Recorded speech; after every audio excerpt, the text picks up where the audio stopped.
So when it comes to scaling your ads inside of paid advertising, whether it's Facebook, Instagram, YouTube, LinkedIn, one of the easiest places to start, or one of the most obvious places to start, is make more creatives, launch more creatives, test them, and you will find more winners so you can scale. Now, yes, that is a super important part of paid advertising. It's a big thing that all the platforms are pushing for, is that you really just need to launch more creatives, test more consistently those new creatives, and just make more. But I found that those creatives and making new creatives can absolutely help scale your paid ads. But there are other ways where you can still supplement new creatives and scale your ad account without necessarily creating anything new. So I'm going to walk you through a few of those ways inside of an ad account that we've been running over the past few months. This is something where over the past month or so, we've spent around $39,000, profitably generated well over 600 sales at a pretty good CPA, and we're profitable on this by quite a bit, close to a 2x return on ad spend, maybe right at a 2x return on ad spend. So this is from ads that we're running personally that's working, and we've been executing all of these same things for a lot of our clients in lots of really cool spaces, niches, and companies. So let's get right into it, and I'll show you a few of the ways that you can scale your ads without necessarily making anything new. And so what I'm going to do for these examples is I'm actually going to make them and execute them inside of my ad account. And what I'll probably do is post some kind of follow-up inside of our school community, the Predictable Profits Mastermind. Now I know everyone has a school community, everyone's trying to pitch something in it. We don't pitch anything inside of the school group. We just give straight advice, feedback, reviews of your ad accounts, totally free, no strings attached, and tons of really good stuff that you can use inside of your paid ads. So if you want to see how these tests have actually done over the next week or so, I will be posting results in here so you guys can see how it actually is working. So the first thing I'm going to do is basically just filter down over the past week and see just what's been working best for us. And I can kind of pick off a couple of our top winners here, and I'll just start with these two. And what I'll do is I'll just start with, let's see what creatives these are running. Both pretty similar. I'm going to start with this one because it's a little bit of a newer creative for us. And all we're really going to do is we're going to duplicate this ad. We can do the same campaign or a new one, just depending on how you want to organize it. And the first thing is audience testing. I talk about this a lot, but it's super underrated. Not enough people are doing it. We did the same exact thing with someone we just started working with, who'd been running creatives forever and had a cap of like a $10 cost per lead. We did it, just tested an audience, and got the cost per lead down to $2 consistently. So it's a really easy test to do. You don't have to make anything, and it requires very minimal budget. And so what I like to do is I like to duplicate it anywhere from 3 to 10 times, whatever you're comfortable with. Duplicate it, that winner. And then what you'll start with is adjusting the budget down a little bit. So, and this looks like it's in a CBO campaign, so I'm going to back out. And we're going to have to drop this into a new campaign. So I'll just call it asset testing. I'll finish naming it here in a little bit. So I'll put it in the new campaign. All right, so I've duplicated it there, and then I'll just duplicate it 4 more times. So we've got 1, 2, 3, 4, and 5.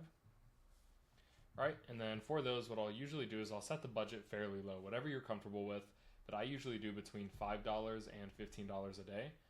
In this case, I'm just going to do $11.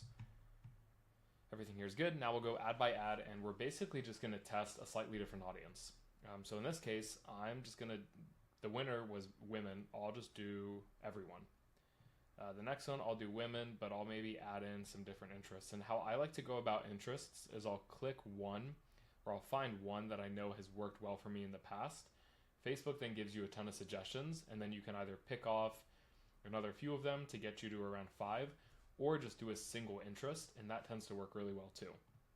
So those are a few different ways that you can vary your audiences. Age is another very easy way to do this. You can simply just adjust the age range a little bit. But the idea is you only want to test one variable at a time.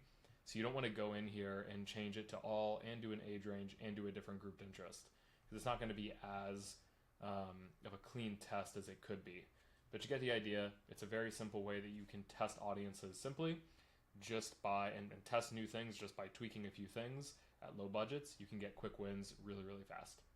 Next one is something that I don't see enough people talking about, and it's actually the placements. So I think if you go in here and you go to manual placements, tweaking some of these a little bit can actually drive really strong results. I usually like to get rid of Audience Network and Messenger. And the other thing you can do now is get rid of search results, in-stream ads. I'd keep those, and I'd basically keep like the top ones. So like Facebook feed, profile feed, same thing with Instagram, yes. I get rid of Marketplace. I'll keep video in right column. Right column is super underrated. I'll keep Explore and Explore Home, but I'll get rid of Business Explore. Stories and Reels always are good to have. In-stream ads, I get rid of. Search, messages, apps, and sites, I get rid of those entirely. Just testing and optimizing for different placements can be a huge win. Another thing that I've done that has brought really great results is I'll actually get rid of everything and just do stories and reels. Just a stories only one, especially for a video ad, tends to work really, really well, and they can be really cheap too. So at this point now, we've tested audiences, we've tested placements, and I usually just like to put in the title whatever the placement is that I'm testing. So stories, and then I usually put the date in here as well, so I can see when I launched it. So placements, audiences, what's the last thing we can test without necessarily creating anything new? And it's really in the ad itself. And I get what you're saying. You just told us that we don't have to make anything new, and now you're telling us to make something new. But it's not like you have to make a brand new creative. It's either taking the AI examples that Facebook has given you, or making some AI variations for yourself is something very easy you can do. This is something small that I'm testing now, where I'm applying all the text variations and recommendations from Facebook, where it'll kind of rotate those different text variations. And I'll do the same on both the body copy and the headline to see how that does. Now, once again, the purpose of this is to take a winner and scale it as much as you can. So doing all these different variations works best when you have a winner. This isn't good when you're trying to test something brand new for the first time, because it's not going to be a true test.